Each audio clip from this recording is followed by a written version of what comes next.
অসম জাতীয় পৰিষদৰ ভগ্নী সংগঠন জাতীয় মহিলা শক্তিৰ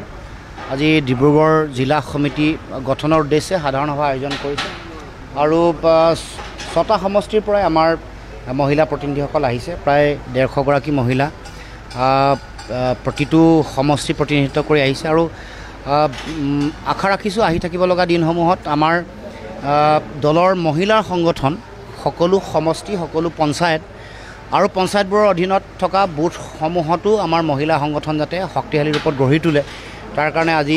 পৰিকল্পনা প্ৰস্তুত কৰিব। এইখন চৰকাৰৰ দিনত মহিলাসকলক প্ৰলোভন দি মহিলাসকলক বিভিন্ন আঁচনিৰ টোপ দিয়ে চৰকাৰে তেওঁলোকে নিৰ্বাচিত হৈ আহিছে এই কথা সকলোৱে জানে, কিন্তু তাৰ লগে লগে সমান্তৰালভাৱে ৰাইজে দেখিছে যে যিবোৰ হিতাধিকাৰী আঁচনি তেওঁলোকে গ্ৰহণ কৰিছে এইবোৰত বহুত আঁখুৱা আৰু বিভিন্ন সময়ত তেওঁলোকে এনেকুৱা বহু আঁচনি আছে যিবোৰক দিম বুলি তেওঁলোকে ভোটটো ল'লে কিন্তু নকৰিলে, যেনেকৈ লাখপতি বাইদেউ, যেনেকৈ অমৃত বৃক্ষ বা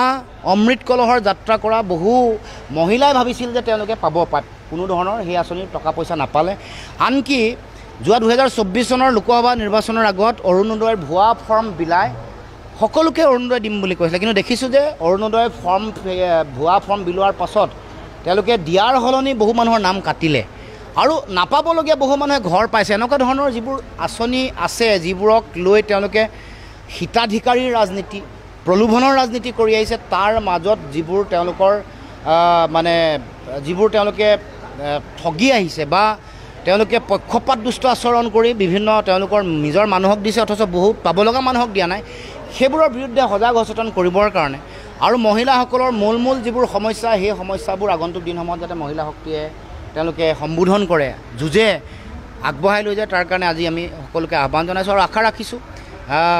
মহিলাসকলৰ ভোটাৰৰ সংখ্যা সমাজৰ আধা, মহিলাসকলৰ ওপৰতে এখন সমাজ বা এটা জাতিৰ ভৱিষ্যত নিৰ্ভৰ কৰে, কাৰণ তেওঁলোকৰ মহিলাসকলেই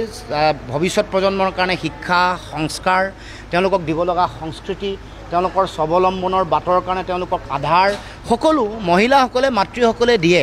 গতিকে আমি আমাৰ দলৰ সংগঠন দলত মহিলাসকল যাতে নিৰ্বাচনত অংশগ্ৰহণ কৰিব পাৰে, তেওঁলোকে যাতে সমাজৰ বিভিন্ন বিষয়সমূহ তেওঁলোকে উন্মোচন কৰি আগবঢ়াই লৈ যাব পাৰে, তাৰ কাৰণে আমি নাৰী সবলীকৰণ তেওঁলোকৰ ব্যক্তিত্বৰ বিকাশ বা তেওঁলোকৰ বিভিন্ন সমাজৰ বিভিন্ন বিষয়সমূহ যাতে তেওঁলোকে জানি বুজি ল'ব পাৰে তাৰ কাৰণে কৰ্মশালা দিয়াৰো আমি পৰিকল্পনা প্ৰস্তুত কৰিছোঁ। এতিয়া মহিলাসকলে সকলোৱে উপলব্ধি কৰিছে যে যেনেধৰণে তেওঁলোকক প্ৰলোভিত কৰা হৈছিলে কিন্তু তেনেধৰণে তেওঁলোকৰ পৰা বিভিন্ন ধৰণৰ শোষণ নিষ্পেষণ চলাইছে। খোৱা বোৱা বস্তুৰ দাম বাঢ়িছে, মাটিৰ খাজানা বাঢ়িলে, তাৰ লগে লগে পেট্ৰল ডিজেল গেছৰ চিলিণ্ডাৰৰ দাম বাঢ়িছে, দৰৱৰ দাম বাঢ়িলে, তাৰমানে চামুচেৰে দিছে আৰু তেওঁলোকৰ পৰা বেলচাৰে লৈ গুচি গৈছে, কৰ কাটল বঢ়াইছে, টোল গেট বাঢ়িছে।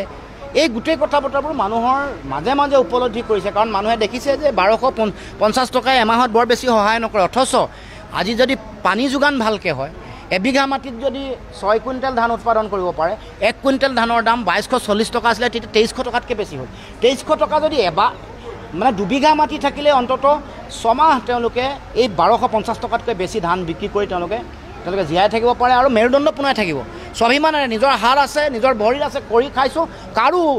ওচৰত আমি হাত পাতিব লগা হোৱা নাই, সেই কথা আজি মহিলাসকলে উপলব্ধি কৰিছে।